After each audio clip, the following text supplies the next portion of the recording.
ओम शांति। आज हम 14 मई 2023 बाबा की मुरली सुनेंगे।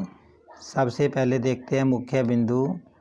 आज बाबा ने कहा कि बच्चों को परमात्मा प्यार मिल रहा है, सबको परमात्मा प्यार मिला है। बाबा कहते हैं एक होते हैं परमात्मा प्यार प्राप्त करने वाले और एक होते हैं उस प्यार में खो जाने वाले। तो बाबा कहते हैं जो आत्मा परमात्मा प्यार में खो जाती है उसके ऊपर माया की नज़र नहीं पड़ सकती, उसके ऊपर किसी की नज़र नहीं पड़ सकती। और आज बाबा ने कहा कि जय समय के समीपता के प्रमाण इस समय बेहद के वैराग्य वृत्ति का वायुमंडल फैलाना अति आवश्यक है। बाबा ने कहा कि मेरापन बच्चों को बिल्कुल छोड़ना है, निमित्त भाव रखना है। और बाबा ने कहा कि मेरेपन के भाव का जो वैराग्य करते हैं वही बेहद का वैराग्य होता है। बाबा ने कहा वर्तमान समय में बच्चों में नए नए प्रकार का मेरेपन का भाव पैदा हो रहा है। बाबा ने कहा तुम्हें मेरेपन का भाव नहीं रखना, निमित्त भाव रखना है। और बाबा ने कहा कि बच्चे दूसरों के जज बन जाते हैं और अपने वकील बन जाते हैं। बाबा ने कहा दूसरों को रिमार्क देना, दूसरों की कमी कमजोरी देखना आसान होता है, तुम्हें दूसरों की कमी कमजोरी नहीं देखना। बाबा ने कहा विश्व परिवर्तन का स्लोगन है स्व परिवर्तन सो विश्व परिवर्तन। तुम्हें खुद को बदलना है, दूसरे को बदलने की कोशिश नहीं करनी है। ओम शांति। अब सुनते हैं बाबा की मुरली विस्तार से। आज की मुरली का सार है वर्तमान समय की आवश्यकता बेहद के वैराग्य वृत्ति का वायुमंडल बनाना। बाबा कह रहे हैं कि इस समय की आवश्यकता क्या है, बेहद का वैराग्य हमारे अंदर आए और उसकी वृत्ति चारों तरफ फैले, उसका वायुमंडल बने। आज स्नेह के सागर बाप अपने स्नेह में समाये हुए स्नेही बच्चों को देख रहे हैं। यह ईश्वरीय स्नेह सिवाय आप बच्चों के किसी को भी प्राप्त नहीं होता। आज बाबा किन बच्चों को देख रहे हैं? जो बाबा के प्यार में समाये हुए हैं। तो बाबा कहते हैं जो भगवान का प्यार है ये हम बच्चों को ही मिलता है और किसी को नहीं मिलता। आप सभी को ये विशेष प्राप्ति है। प्राप्ति सभी बच्चों को है, लेकिन पहली स्टेज है प्राप्ति होना और आगे की स्टेज है प्राप्ति के अनुभव में खो जाना। अब बाबा कहते हैं ईश्वरीय प्यार तो सब बच्चों को मिल रहा है, तो उसकी भी बाबा ने 2 स्टेज बताई। एक तो है बाबा का प्यार सबको मिलना, दूसरा है जो प्राप्ति हो रही है उसमें खो जाना। पहली बात, प्राप्ति के नशे से सभी कहते हो कि हमें बाप का प्यार मिला, बाप मिला अर्थात प्यार मिला। सभी के मुख से यही निकलता है मेरा बाबा। तो पहली स्टेज में प्राप्ति सभी को है, लेकिन अनुभूति में सदा खोए रहें, इसमें नंबर वार हैं। जो परमात्म प्यार में खोए हुए रहते हैं उनको इस प्यार से कोई हटा नहीं सकता। परमात्म प्यार में खोई हुई आत्मा की झलक और फलक अनुभूति की किरणें इतनी शक्तिशाली होती हैं जो कोई भी समीप आना तो दूर, लेकिन आँख उठाकर भी नहीं देख सकता। अब बाबा बता रहे हैं कि सब बच्चे ये कहते हैं मेरा बाबा प्यारा बाबा। मतलब भगवान का प्यार सबको मिला है, प्राप्ति तो सबको हुई है, लेकिन बाबा कहते हैं सारे बच्चे एक समान रूप से बाबा के प्यार में खोए नहीं रहते, उसमें नंबरवार हैं। कोई ज़्यादा बाबा के प्यार में खोया हुआ है, मतलब बाबा ही बाबा उसको दिखाई देता है। दिखाई तो नहीं, मतलब वो कहा जाता है, भावना होती है। लेकिन जो बाबा के प्यार में खोया रहता है, याद में खोया रहता है। और कुछ बाबा के प्यार में आत्मा कम खोई रहती है। बाबा कहते हैं नंबरवार हैं। नंबरवार तो कैसे होता है, जैसे क्लास में 30 बच्चे हैं तो सारे एक जैसे पढ़ाई में नहीं होते, ऐसे ही बाबा कहते हैं सारे एक जैसे बाबा के ज्ञान योग में आत्माएं नहीं चलती। फिर बाबा बताता है कि जो आत्मा बाबा के प्यार में खोई हुई होगी, बिल्कुल लवलीन होगी, तो माया उसकी तरफ आँख उठाकर नहीं देख सकती, माया उसको आने का चांस ही नहीं होगा उसके पास। ऐसी अनुभूति सदा रहे तो कभी भी किसी भी प्रकार की मेहनत नहीं होगी। अभी योग लगाते लगाते युद्ध करनी पड़ती है, बैठते योग में हैं लेकिन अनुभूति में खोए हुए नहीं होने के कारण कभी योग कभी युद्ध दोनों चलते रहते हैं। अब बाबा कहते हैं अगर प्यार में नहीं खोए होंगे, प्यार की अनुभूति में नहीं खोए होंगे, तो बाबा कहते हैं फिर योग में तो बैठते हैं लेकिन युद्ध चलती है, कभी योग लगता कभी नहीं लगता। मैं बाप का हूँ ये बार बार स्मृति में लाना पड़ता है। तो बार बार स्मृति में लाना भी स्मृति है, तब तो स्मृति में लाते हो ना। बाबा कहते हैं कि तुम बार बार सोचते हो मैं बाबा का बच्चा हूँ, मैं बाबा का बच्चा हूँ, तो इसका मतलब क्या है कि विस्मृति मतलब भूल जाते हो, तब तो याद करना पड़ता है ना। और पूरा दिन अगर उसमें खोए रहो फिर तो याद करना नहीं पड़ेगा, फिर तो बाबा ही बाबा है, बाबा ही कह रहे हैं। तो हाँ ना स्मृति विस्मृति से युद्ध लवलीन अनुभूति करने नहीं देती है। फिर बाबा कहते कभी तुम्हें बाबा की अच्छी याद आएगी कभी नहीं आएगी, तो मतलब बढ़िया योग नहीं लगता। वर्तमान समय बच्चों को जो युद्ध व मेहनत करनी पड़ती है वो व्यर्थ और समर्थ की युद्ध ज़्यादा चलती है। कोई बच्चों में व्यर्थ देखने के संस्कार नेचुरल नेचर हो गई है, कोई में सुनने की, कोई में वर्णन करने की, कोई में सोचने की, ऐसी नेचुरल नेचर हो गई है जो वो समझते ही नहीं कि ये हम करते भी हैं। अब बाबा बता रहे हैं कि कई बच्चों में व्यर्थ सुनने की, सोचने की, देखने की, मतलब इस तरह की आदत पड़ गई है। मतलब जो काम की चीज़ नहीं है उसको देखना, जो काम की चीज़ नहीं है उसके बारे में सोचना। तो बाबा कहते हैं ये आदत कई बच्चों में पड़ गई है। अगर कोई इशारा भी देते हैं तो माया की समझदारी होने के कारण अपने को बहुत समझदार समझते हैं। या तो माया के समझदार बन जाते व अलबेलापन आ जाता, ये तो चलता ही है, ये तो होता ही है। माया की समझदारी से रॉन्ग में भी अपने को राइट समझते हैं। होती माया की समझदारी है, लेकिन समझेंगे मेरे जैसा ज्ञानी, मेरे जैसा योगी, मेरे जैसा सेवाधारी कोई है ही नहीं, क्योंकि उस समय माया की छाया मन और बुद्धि को ऐसे वशीभूत कर देती है जो यथार्थ निर्णय कर नहीं सकते। अब बाबा क्या बता रहे हैं फिर अगर ऐसी आत्मा को कोई समझाता भी है कि तुम्हारे अंदर ये कमी है तो वो एक्सेप्ट नहीं करते। बाबा कहते हैं माया के कारण वो ये कहते हैं कि ये तो चलता ही है, ये तो ठीक है, हम तो अच्छे ज्ञानी हैं, हम तो अच्छे योगी हैं। फिर बाबा कहते वो ऐसे कहते हैं तो माया का असर हो जाता है। मायावी योगी व मायावी ज्ञानी समझदार ईश्वरीय समझ से किनारा करा देती हैं। माया की समझदारी भी कम नहीं है, माया से योग लगाने वाले भी अचल अटल योगी हैं, इसलिए फ़र्क नहीं समझते। उस समय के बोल का नशा भी सभी जानते हो ना, कितना बढ़िया होता है। इसलिए बाप दादा सदा बच्चों को कहते हैं कि प्राप्तियों की अनुभूतियों के सागर में समाये रहो। फिर बाबा कहते हैं जैसे माया की माया जैसे किसी आत्मा के अंदर मान लो कोई आदत है भी, तो माया क्या अनुभव कराती है। बाबा क्या कहते हैं कि माया अनुभव कराती है कि वो ठीक चल रहे हैं, वो उनमें कोई गलती नहीं है, तो माया मतलब का असर हो जाता है। बाबा कहते हैं तो बाबा कहते हैं कि वो ज्ञान की समझ फिर कम हो जाती है। इसलिए बाबा कहते हैं कि तुम प्राप्तियों की अनुभूतियों में समाये रहो। सागर में समाना अर्थात सागर समान बेहद के प्राप्ति स्वरूप बन कर्म में आना। प्राप्ति स्वरूप बन के रहो, बाबा कहते स्वरूप बन जाओ उसका हमेशा। बाप दादा ने चारों ओर के बच्चों का चार्ट चेक किया, क्या देखा। समय के समीपता के प्रमाण वर्तमान के वायुमंडल में बेहद का वैराग्य प्रत्यक्ष स्वरूप में होना आवश्यक है। बेहद का वैराग्य वर्णन भी करते हो। बाबा कहते इस समय की क्या आवश्यकता है, जैसा कि मुरली का टाइटल था, तुम्हारे अंदर बेहद का वैराग्य जगना चाहिए। वैराग्य समझते हैं ना भाई, हमें हर चीज़ से हमारा मोह मिट जाना चाहिए। इस दुनिया में बाबा कहता है तुम्हारी बुद्धि नहीं जानी चाहिए, हमारा इस दुनिया से मोह, इस दुनिया की वस्तुओं से, वैभवों से, व्यक्तियों से मोह हमारा मिट जाना चाहिए।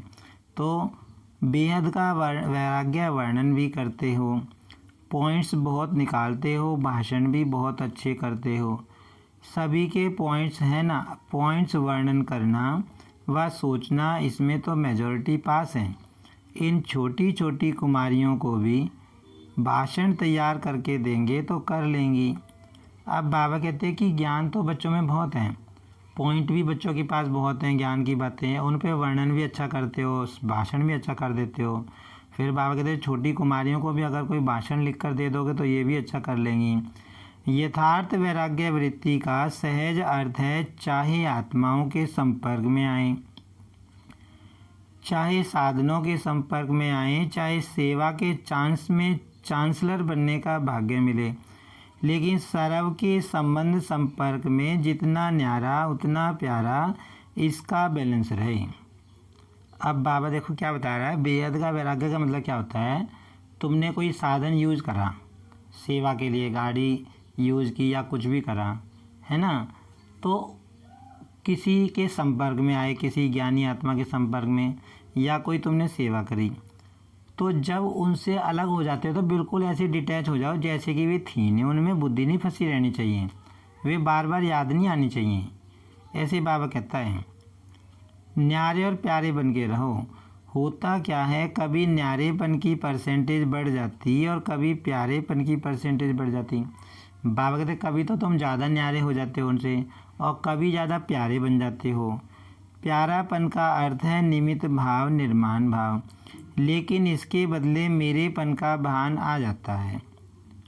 अब प्यारेपन का अर्थ बाबा बता रहे हैं देखो कि निमित्त भाव होना चाहिए, भी मैं नहीं कर रहा, बाबा करा रहा है, मेरापन नहीं आना चाहिए। ये मेरा ही काम है, मेरा ही स्थान है, मुझे ही सर्व साधन भाग्य अनुसार मिले हुए हैं, इतनी मेहनत से मैंने ये साधन स्थान व सेवा साथी बनाए हैं, ये मेरा है क्या, मेरी मेहनत की कोई वैल्यू नहीं है। देखो इस तरह के जब विचार मन में चलते हैं सेंटर पे, अगर किसी आत्मा के अंदर ऐसे विचार चलते हैं मेरा सेंटर है, मेरा स्थान है, मैंने बनाया है, मैंने अच्छी सेवा करी है, मेरी बुद्धि अच्छी है, मतलब ये मेरा आया ना। कल परसों भी बाबा ने मुरली में बताया था तुम्हें मेरा समझना ही नहीं है, तुम्हें गृहस्थी बनना नहीं है। तो बाबा कहते हैं मेरा नहीं आना चाहिए। ये निमित्त भाव और मेरेपन के भाव में अंतर है या एक ही है। ये निमित्त भाव नहीं है। निमित्त भाव का मतलब क्या होता है, मैं निमित्त हूँ, भगवान का कार्य करने के लिए निमित्त हूँ, कराएगा भगवान, करण करावे बाबा हैं, मेरा कुछ भी नहीं है। ये है निमित्त भाव। ये मेरापन रॉयल रूप से बढ़ गया है। ये मेरेपन की रॉयल भाषा, रॉयल संकल्प बाप से रूह रिहान में भी बाप दादा बहुत सुनते हैं, बहुत प्यार से बाप को या निमित्त आत्मा को मनाने या मनवाने आते हैं। बाबा आप ही इसमें मेरे को मदद करना। आप क्या समझते हो कि ये मेरा काम नहीं है, मेरी जिम्मेदारी नहीं है, मेरा अधिकार मेरे को ही मिलना चाहिए। बाप को भी ज्ञान देने के लिए बहुत होशियारी करते हैं। फिर बाबा कहते हैं ऐसे बच्चे बाबा को भी कहेंगे कि बाबा आप ही बताओ, ये काम मेरा ही है ना, मैं ही अच्छी तरह कर सकता हूँ ना, तो ये मेरा नहीं होना चाहिए। मैं करूँ चाहे कुछ दूसरा करे, सेवा बाबा की है ना। ये थोड़ी ना मैं ही बढ़िया हूँ, मैं ही कर सकता हूँ, कोई भी करे, मतलब उस सेवा के साथ अटैचमेंट नहीं होनी चाहिए। बाबा ये कहता है न्यारा और प्यारा बनना है ना, यही तो बाबा बता रहे हैं। बाप दादा मुस्कुराते रहते हैं, निमित्त हैं जो मिला जैसे मिला, जहाँ बिठाएंगे, जो खिलाएंगे, जो कराएंगे वही करेंगे। देखो बाबा निमित्त का मतलब समझा रहे हैं। निमित्त का मतलब क्या है, जो सेवा बाबा देगा वो हमें करनी है, जहाँ बिठाएगा, जो खिलाएगा, जैसे रखेगा वहाँ हमें रहना है। ये पहला सभी का वायदा है ना। ये वायदा है या सिर्फ खाने पीने के लिए है। मेरेपन के भाव का वैराग्य ही बेहद का वैराग्य है। बेहद का वैराग्य का अर्थ बाबा बता रहे हैं, मेरापन कुछ भी होना नहीं चाहिए। मेरी सेवा, मेरा साधन, मेरा सेंटर, मेरा स्थान, मेरा कुछ नहीं होना चाहिए। बाबा कहते हैं नए प्रकार के मेरेपन और इमर्ज हो रहे हैं। माया वर्तमान समय नए प्रकार के मेरेपन की छाया डाल रही है। बाबा कहते हैं नए प्रकार के मेरे आ रहे हैं। कौन से? इसलिए समय की समीपता प्रत्यक्ष रूप में नहीं आ रही है। ज्ञानी चाहे अज्ञानी दोनों जानते हैं और कहते भी हैं कि दुनिया की हालतें बहुत ख़राब हैं, ये दुनिया कहाँ तक चलेगी, कैसे चलेगी, लेकिन फिर भी दुनिया चल रही है। समय की समीपता का फाउंडेशन है बेहद की वैराग्य वृत्ति। ये बाबा बताते हैं कि विनाश की प्रत्यक्षता कब होगी? जब तुम्हारे अंदर बेहद की वैराग्य वृत्ति आ जाएगी। बिल्कुल तुम वैरागी बन जाओगे, मेरा कुछ भी नहीं है, सब कुछ भूल जाओगे। लेकिन बाबा कहते हैं अभी तुम बने नहीं ना पूरे, इसलिए विनाश भी नहीं हो रहा। बाप दादा ने चेक किया, बेहद की वैराग्य वृत्ति के बजाय नए नए प्रकार के छोटे छोटे लगाव का विस्तार बहुत बड़ा है। इस विस्तार ने सार को छिपा लिया है, समझा? अब क्या करना है? बाबा कहते छोटे छोटे लगाव बनते जा रहे हैं। छोटे छोटे चीज़, जैसे किसी वस्तु से लगाव हो गया, मुझे तो यही चीज़ यही चाहिए। किसी देहधारी से लगाव हो गया कि ना ये आत्मा बढ़िया सेवा करती है, यही होनी चाहिए मेरे पास। किसी साधन से लगाव हो गया। बाबा कहते हैं छोटे छोटे लगाव बढ़ते जा रहे हैं। लगाव तो हमारा किसी के साथ होना ही नहीं चाहिए, ये बाबा समझा रहे हैं। लगाव का मतलब लगाव है हमारे अंदर किसी चीज़ के प्रति, व्यक्ति के प्रति। कैसे पता चलता है? अगर वो चीज़ हमसे दूर जाती है ना तो हमें दुख होगा, वो हमें टाइम पे नहीं मिलेगी ना, तो इसका मतलब हमारा उससे लगाव है। ये हम पहचान सकते हैं। यह लगाव बड़े टेस्टी लगते हैं, एक दो बार टेस्ट किया तो वो टेस्ट खींचते रहते हैं। बाबा कहते हैं अगर लगाव तुम कर लेते हो तो वो चीज़ें खींचती हैं। सेवा कर रहे हो बहुत अच्छा, लेकिन अपनी चेकिंग करो कि निमित्त भाव है व लगाव का भाव है। बाबा बाबा के बदले मेरा तो नहीं आ जाता। बाबा कहते हैं सेवा कर रहे हो तो मेरा नहीं आना चाहिए। चेक करते रहो बीच में। मानना है तेरा और बन जाता है मेरा, तो अब क्या करेंगे? मेरा पसंद है। बाप दादा ने पहले भी सुनाया है, एक बहुत बड़ी गलती करते हैं, वह चलते चलते हो जाती है। करना नहीं चाहते हैं लेकिन हो जाती है। वह क्या? दूसरे के जज बन जाते हैं। बाबा कहते हैं कि ये गलती सब बच्चे करते हैं, चलते चलते दूसरी आत्मा के जज बन जाते हैं और अपने वकील बन जाते हैं। बनना है अपना जज और बनते हैं दूसरों का। मतलब जज अपना बनना है, अपनी कमी कमज़ोरी देखनी है, अपनी कमी कमज़ोरी देखकर अपने में अवगुण निकालने हैं। लेकिन बाबा कहते तुम देखते दूसरों को जज बन जाते हो। इसको यह नहीं करना चाहिए, इनको बदलना चाहिए, है ना? दूसरों के लिए क्या कहते हैं? इसको चेंज होना चाहिए भाई, इसको बदलना चाहिए, इसको ये करना नहीं चाहिए। और अपने लिए समझेंगे यह बात बिल्कुल सही है, मैं जो कहती हूँ वही राइट है, ये ऐसे है ये वैसे है। वकील लोग भी सिद्ध करते हैं ना, सच को झूठ, झूठ को सच। और अपने लिए क्या बोलेंगे? ना मैं तो ठीक हूँ बिल्कुल, मेरे अंदर तो कोई कमी है नहीं, मैंने तो जो बोला बिल्कुल ठीक है। और दूसरे के अंदर कई बार हम कहते नहीं हैं, उसको देखकर जब भी किसी की शक्ल दिख जाती है तो हम उसके बारे में सोचने लग जाते हैं, इसको ऐसे नहीं करना चाहिए, इसको ऐसे नहीं चलना चाहिए, इसको ऐसे नहीं सोचना चाहिए। तो बाबा कहते हैं दूसरों के जज बन जाते हैं लोग। और जितने प्रमाण देना वकीलों को आता है उतना और किसको नहीं आता। अपना जज बनना ये गलती हो जाती है। दूसरे के लिए रिमार्क देना बहुत सहज है। अब बाबा कहते हैं दूसरों के लिए रिमार्क देना, दूसरों की कमी निकालना बहुत आसान होता है। अपनी कमी निकालना आसान नहीं है, लेकिन अपने को बदलना है। स्लोगन भी है, स्व परिवर्तन से विश्व परिवर्तन। पहले स्व है, सुना क्या चार्ट देखा। तो अब बाबा ने क्या स्लोगन दिया कि स्व परिवर्तन से विश्व परिवर्तन होगा। बाबा कहते पहले तुम खुद का परिवर्तन करो, दूसरा कर रहा नहीं कर रहा हमें क्या लेना देना है। स्व के परिवर्तन से विश्व का परिवर्तन होगा। बाप दादा भी माया की चाल को देख मुस्कुराते रहते हैं। माया कितनी चतुर है, मास्टर सर्वशक्तिमान आत्माओं को भी अपना बना लेती है। तो अभी क्या चाहिए? बेहद की वैराग्य वृत्ति का वायुमंडल बनाओ, जैसे सेवा का वायुमंडल बनाते हो ना, प्रोग्राम बनाते हो। सिर्फ दिमाग तक ये वृत्ति नहीं, दिल तक पहुँचे। सबके दिमाग में तो है, होना चाहिए, करना चाहिए, लेकिन दिल में ये लहर उत्पन्न हो जाए, इसकी आवश्यकता है। बाबा कहते हैं बाबा के हर बच्चे के मन में ये मतलब अंदर बैठ जानी चाहिए कि मुझे बदलना है, मुझे बेहद की वैराग्य वृत्ति धारण करनी है, मेरा कुछ भी नहीं है, ये सोचकर चलना है। समझा? सभी ने अच्छी तरह से समझा। फिर बाबा पूछ रहे हैं कि समझ में आई बात? कि अभी समझ में आया, फिर उठने के बाद सोचेंगे ये कैसे होगा। ये करना मुश्किल है। सुनना बोलना तो सहज है, करना मुश्किल है। तो अभी ऐसे नहीं कहेंगे ना। बाबा बाबा कहते समझ में आ गई बात। भाई बाद में यहाँ से जाने के बाद ऐसे तो नहीं कहोगे हमें समझ तो आ गई लेकिन हम करें कैसे। करना तो मुश्किल है। दूसरे की कमी ना देखना, अपनी कमी देखना है, अपने को सुधारना ये तो बहुत मुश्किल है। तो बाबा कहते ऐसे तो नहीं कहोगे घर जाके। स्नेह से आप भी पहुंच गए हैं और बाप दादा भी पहुंच गए हैं। स्नेह में देखो कितनी शक्ति है। स्नेह अव्यक्त को व्यक्त में ले आता है। आप सबको मधुबन में ले आया। बाबा कहते ये प्यार ही तो है जो तुम मधुबन में आ गए हो। और बाबा भी अव्यक्त से व्यक्त में आ गए हैं। परम धाम से बाबा को भी बुला लिया तुमने प्यार में। सभी स्नेह में ठीक पहुंच गए हैं ना। किसने लाया, ट्रेन ने लाया कि स्नेह ने लाया। बाबा कहते तुम प्यार में आए या रेल में आए। जहाँ स्नेह है वहाँ मेहनत नहीं लगती, मुश्किल नहीं लगती। ये 3 पैर के बजाय 2 पैर पृथ्वी भी मिले तो क्या लगता है, सतयुग के पलंगों से भी श्रेष्ठ है ना। बाबा कहते प्यार में मेहनत नहीं लगती। किसी के घर में आप जाओ तो प्यार से वो चाय भी पिला दे, है ना, तो वो भी बहुत होती है। और किसी के घर में जाओ और वो ताने भी मार दे और अच्छी तरह अच्छे व्यंजन भी हमको खिला दे, बहुत बढ़िया खाना भी खिला दे, तो उसका क्या फ़ायदा।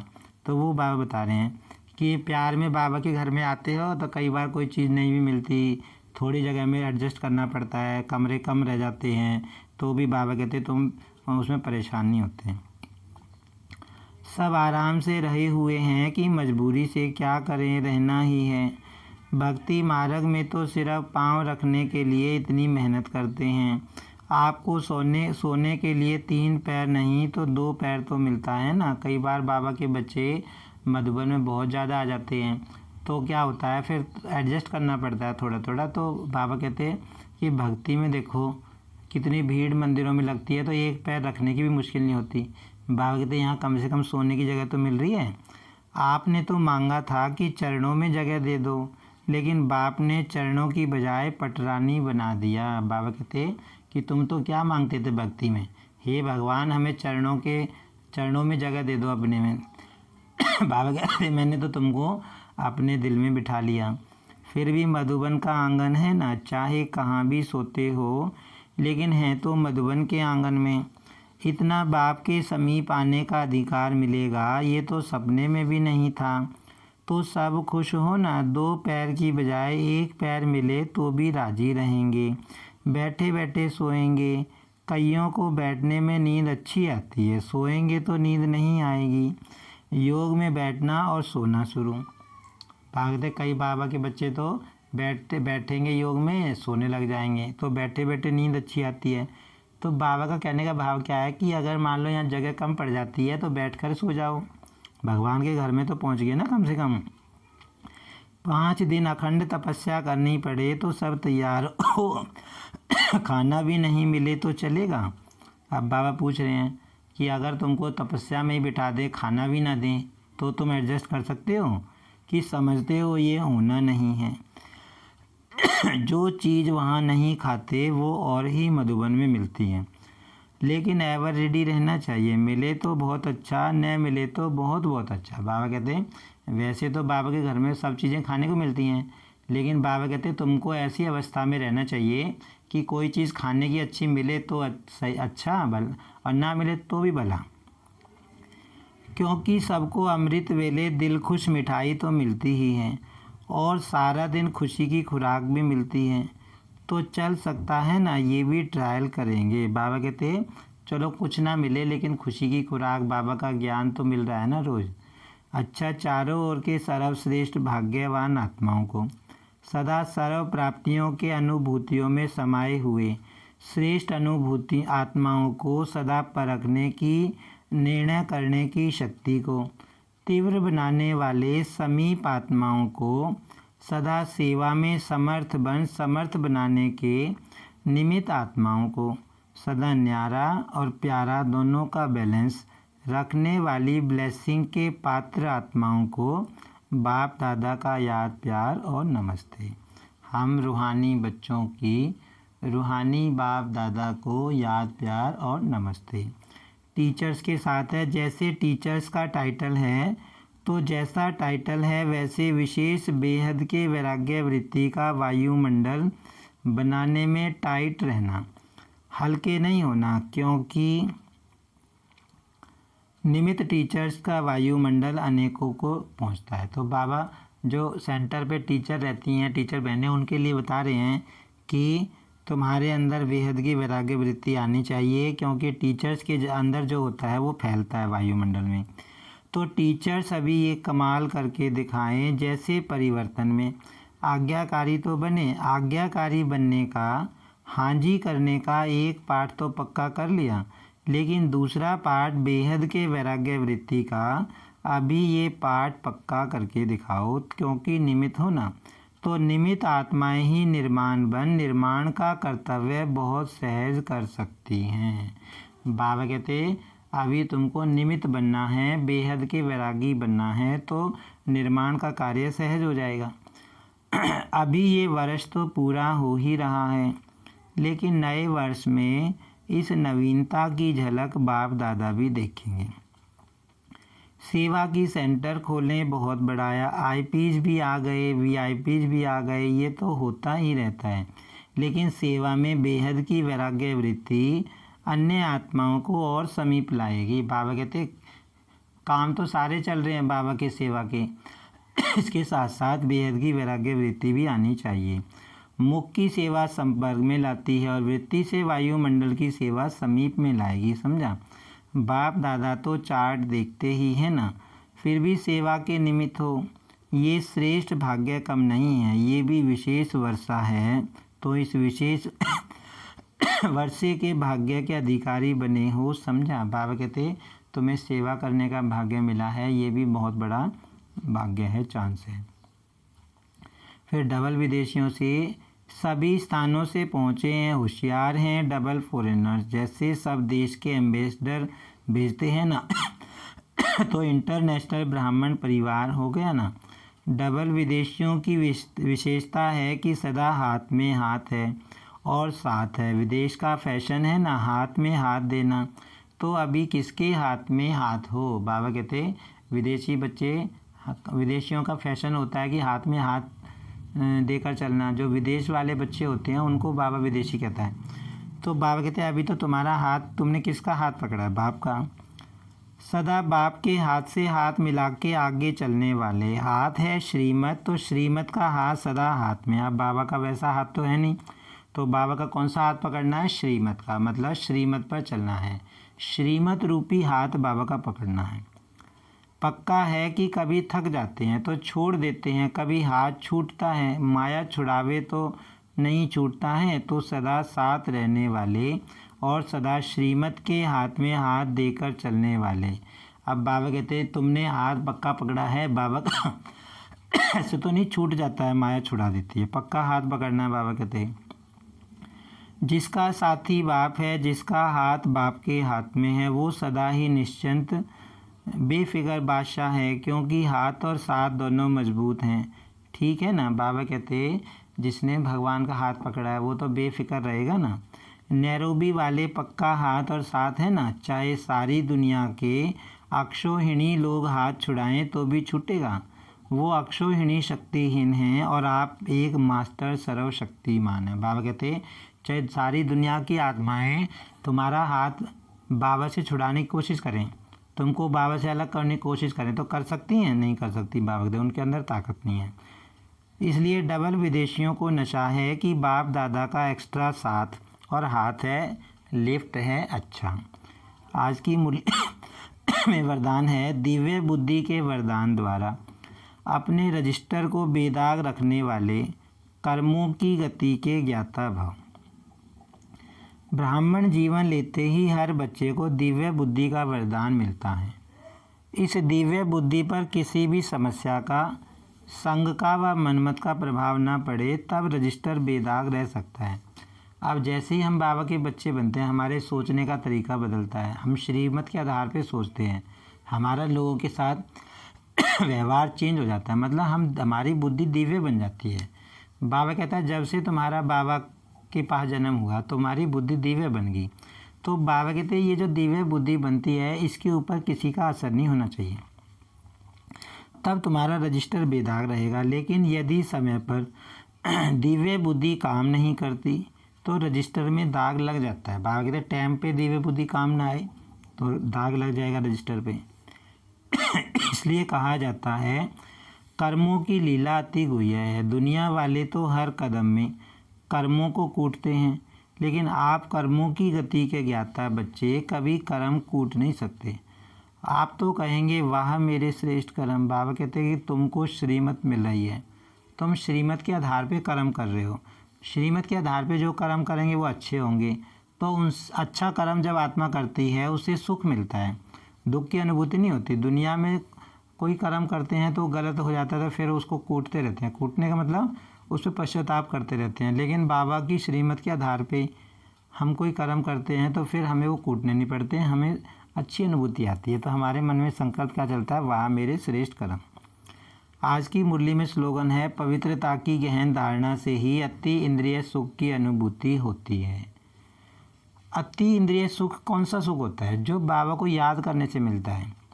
ऐसा सुख जो इस दुनिया की किसी चीज़ से नहीं मिल सकता, है ना भाई। तुम्हें कितनी अच्छी खाने पीने चीज़ दे दे, कितने अच्छे कपड़े लत्ते दे दे पहनने के लिए, कितनी अच्छी ऐशो आराम की चीज़ दे दे, किसी से वो सुख नहीं मिल सकता जो बाबा को याद करने से मिलता है।